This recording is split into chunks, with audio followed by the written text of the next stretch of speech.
नमस्कार दोस्तों, स्वागत है आपका सवाल ही जवाब है के तीसरे अध्याय में, जिसका नाम है सशक्त प्रस्तुति के 6 महत्वपूर्ण उपाय। दोस्तों, इस अध्याय में हम इन 6 तरीकों के बारे में बात करेंगे जो आपके बिजनेस के लिए काफ़ी इम्पोर्टेंट है और जिसे यूज़ करके आप अपने बिजनेस प्रेजेंटेशन को काफ़ी इफ़ेक्टिव और अट्रैक्टिव बना सकते हैं। तो चलिए शुरू करते हैं। सबसे पहला तरीका है पुल बनाना।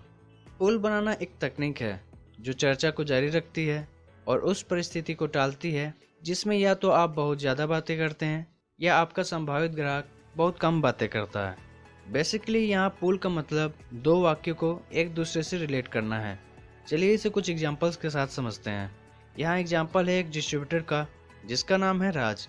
राज अपने संभावित ग्राहक अजय के साथ तालमेल बनाना चाहता है जो कि एक कंप्यूटर कंपनी में काम करता है। इस एग्जांपल में राज पुल बनाने की तकनीक का प्रयोग नहीं करता। राज: आप इस बिजनेस में कैसे आए? अजय: मेरी हमेशा से ही कंप्यूटर में रुचि थी। इस संबंध में राज के पास अधिक जानकारी नहीं थी, इसलिए उसे बात बढ़ाने के लिए अगला सवाल पूछना पड़ा। राज: आपको कंप्यूटर के बिजनेस में सबसे अच्छी बात क्या लगती है? अजय: यह लगातार बदलता रहता है।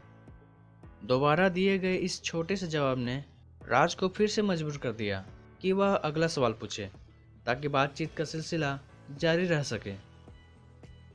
जैसा कि हमने यहाँ देखा कि राज ने अजय से ढेर सारे सवाल पूछे जिससे राज को वापस में छोटे से ही जवाब मिलते थे। इसीलिए राज का एक ही सवाल पर बातचीत जारी रखना पॉसिबल नहीं था, जिससे ये पूरा कन्वर्सेशन एक इंटरव्यू की तरह प्रतीत हो रहा था। अब अगले एग्जाम्पल को देखते हैं जहां राज पुल बनाने की तकनीक का प्रयोग करता है।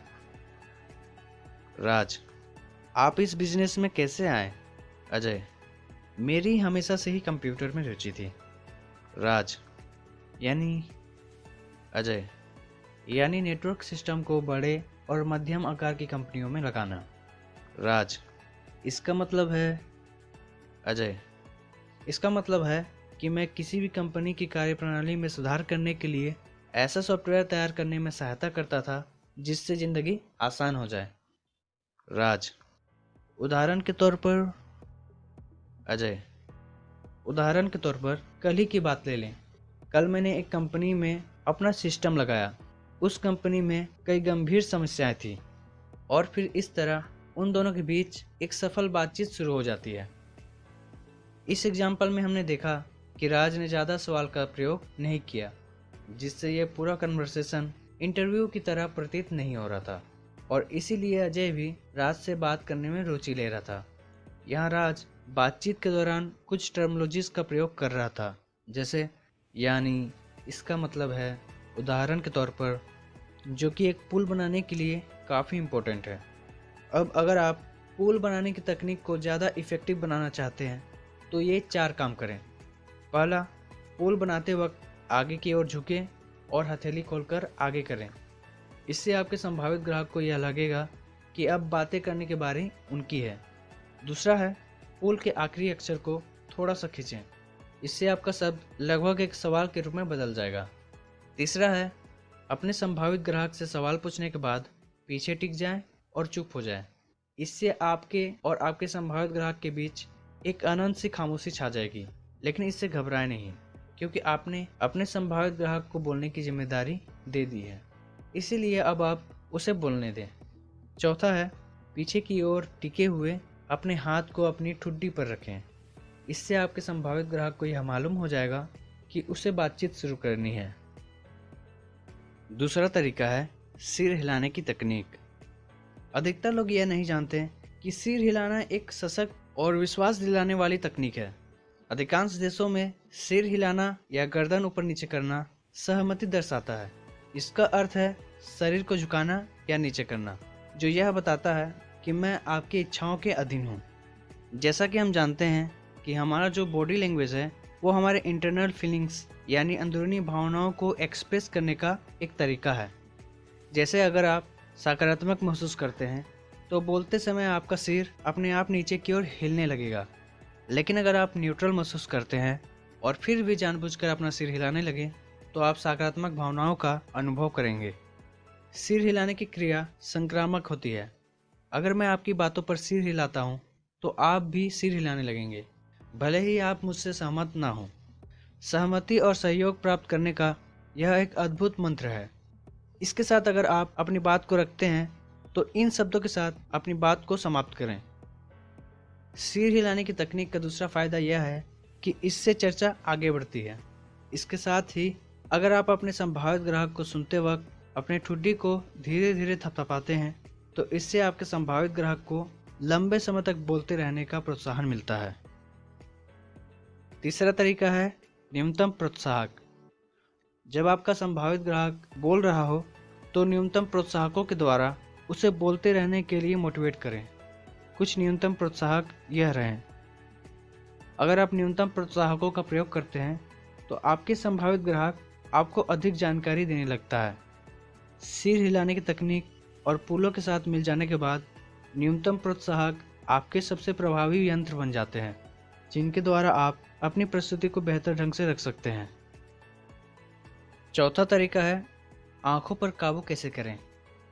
एक सर्वे से पता चला है कि आमने सामने की प्रस्तुति में अगर कोई व्यक्ति जानकारी प्राप्त करता है तो वह इस प्रकार से करता है।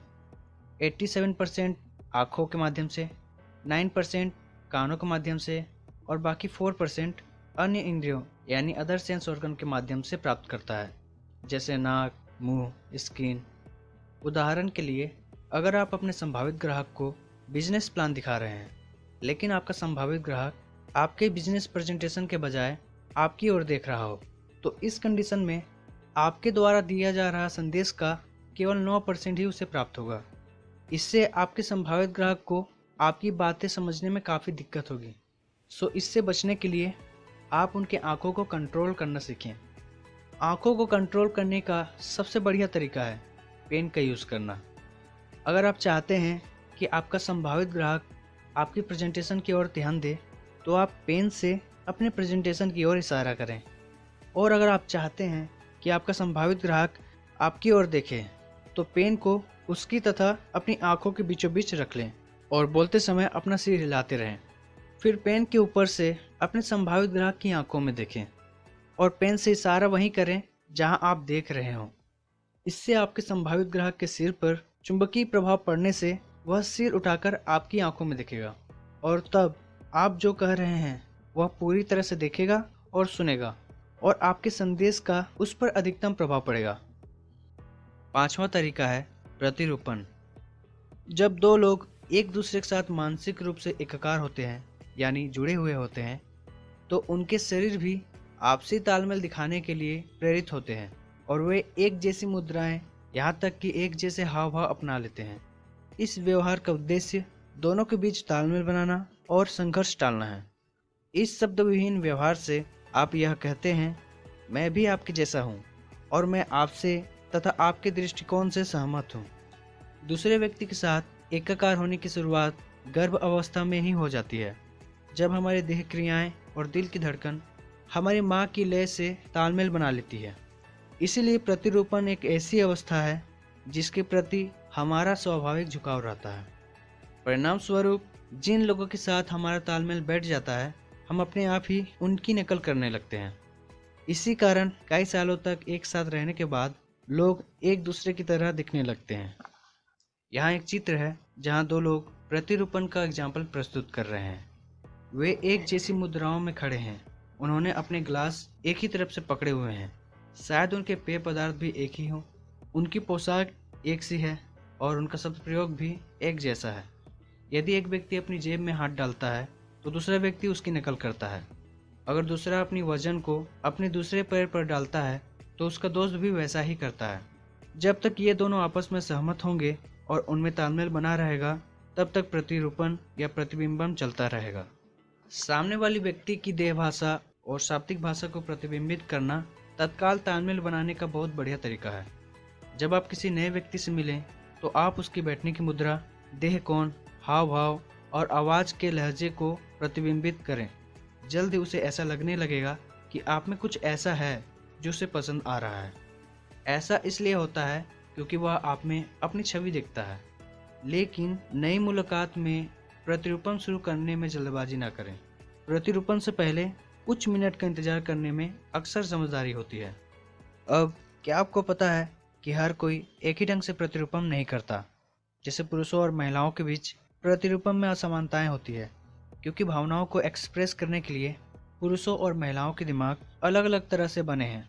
अधिकतर महिलाएं चेहरे के भावों का सहारा लेती है, जबकि पुरुष शरीर की गतियों और संकेतों के द्वारा अपने भावों को प्रकट करते हैं।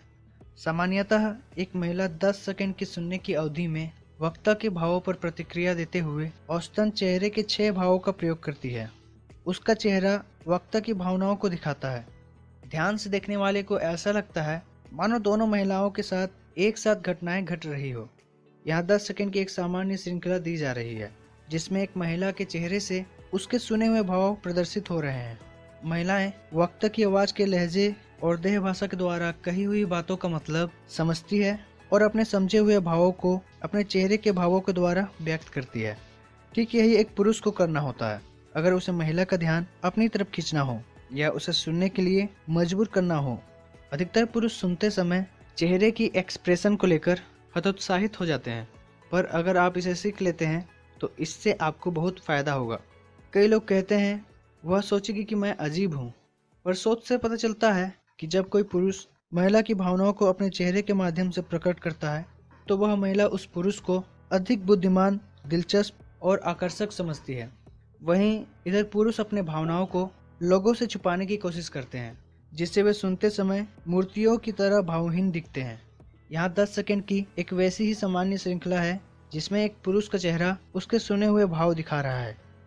सुनते समय पुरुष जो भावहीन नकाब ओढ़ लेते हैं, उससे उन्हें लगता है कि वे स्थिति के नियंत्रण में है, पर इसका यह अर्थ है कि उनमें भावनाएं नहीं होती।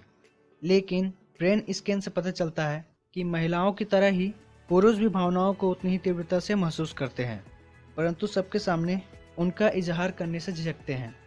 पुरुष के व्यवहार को प्रतिबिंबित करने की कुंजी यह समझ लेने में है कि वह अपने भावों का इजहार करने के लिए अपने पूरे शरीर का सहारा लेते हैं, केवल चेहरे का नहीं।